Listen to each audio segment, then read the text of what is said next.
I'm debating like if I should put this eye directly on her eye, and it might be kind of cool, so I think I'm going to try it.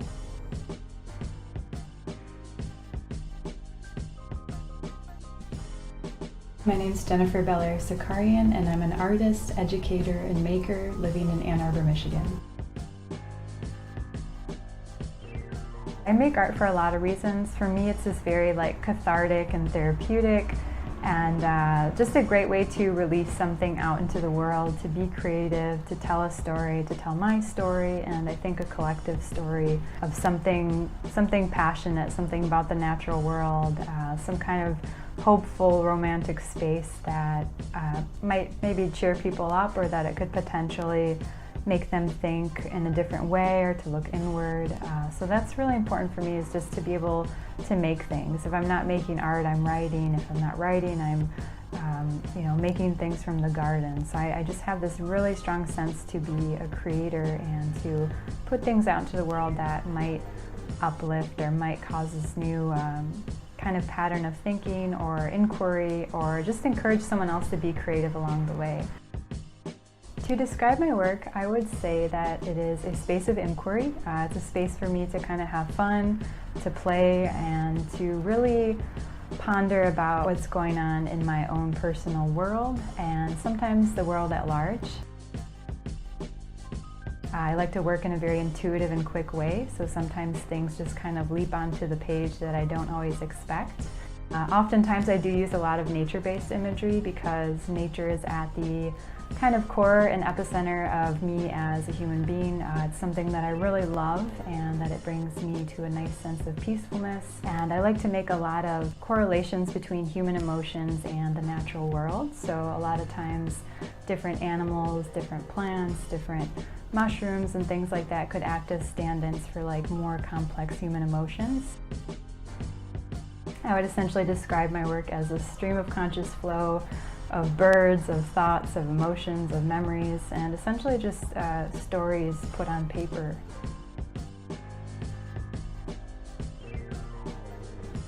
It's really hard to choose a favorite piece from the DIA, actually. The first one that comes to mind is The Postman by Vincent van Gogh. I like this one for a lot of reasons. I think it's like very quirky and has this kind of freshness to it, even though it's quite an old painting. It has like this strangeness to it. It has like a very unique and airy color palette, like maybe color that's not always associated with what's actually there. That's something that I find super inspirational.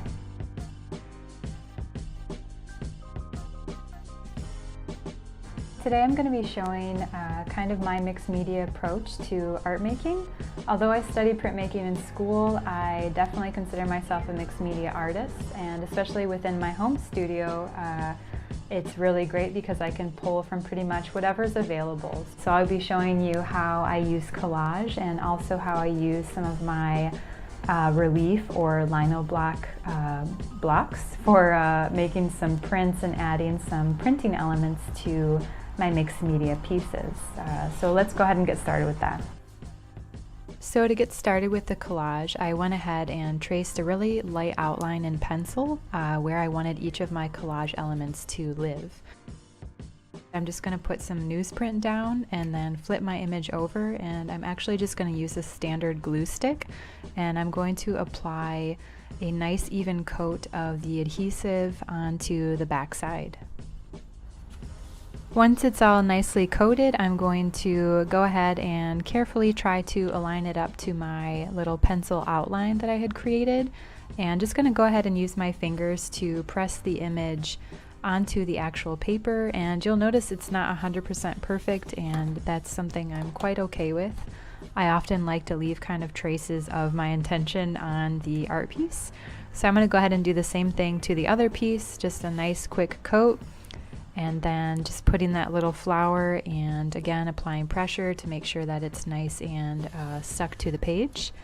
And same thing with this other flower piece, just going to add a nice layer of glue. Sometimes you can add more than one layer, so I could let it dry and then add another one. It just depends on the quality of the glue stick.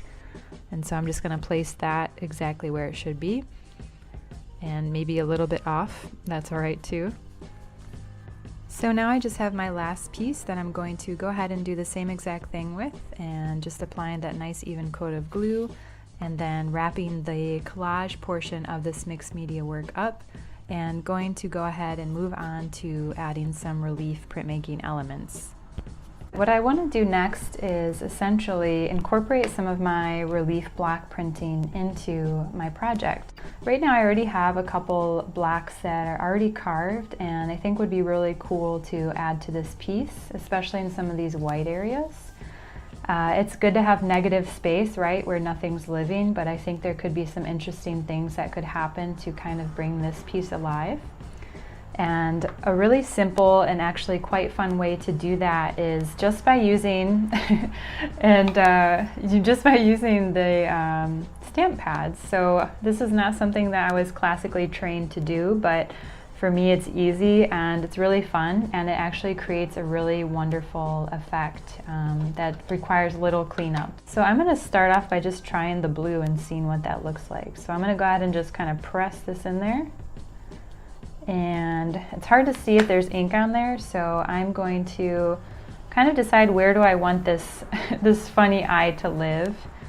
And I actually think I want it right on this little petal here. So I have this kind of abstract flower that's happening and then one of the petals. So I'm just going to set it down and press and lift. And so now we have this super subtle kind of detail. And because it was blue ink, like a really light blue, and this is red, it almost makes like a purple color, which is kind of cool. If I use the same color on white, it would do something totally different. So let's kind of see what that looks like.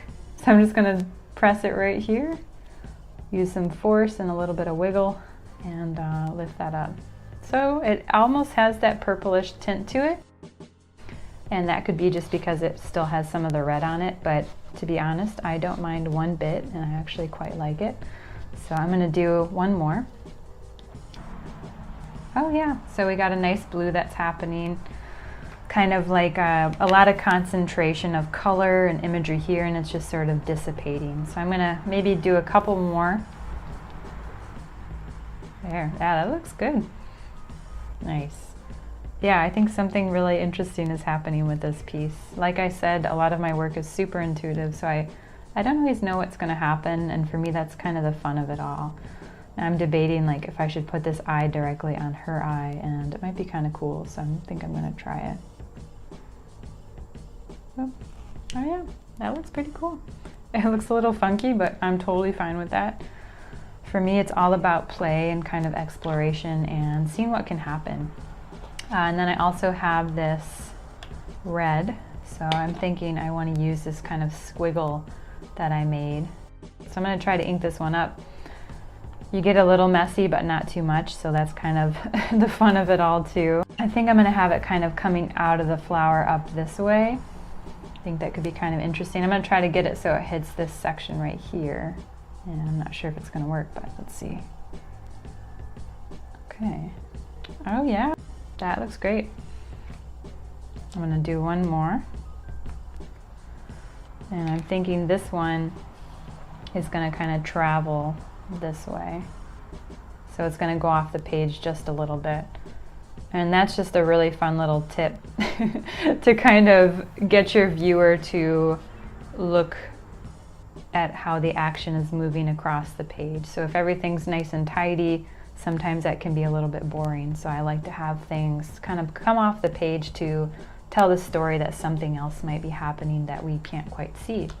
And you'll notice I got a little smudge here, and that's because I have ink on my hands, and honestly this happens all the time, and it doesn't really bother me. I'm just not that type of creative person. I welcome mess.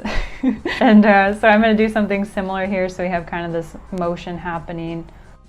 So it's going to be partially on the page and partially off the page. So, oh yeah, that looks super fun. Okay, nice. And then from there, I think I want to add just one more eye, and I'm going to go ahead and do that in red. And see what we got. Oh yeah, nice. So I'm actually really happy with where this is going. I still have quite a bit of work to do to it to get it exactly where I want it to be. But for now, I feel really happy with it, and I think that's where I'm going to leave this. Thank you all so much for joining me, and I hope that this has been inspirational in some way, or that it helps you kind of get the insight into how different artists create. So thank you so much.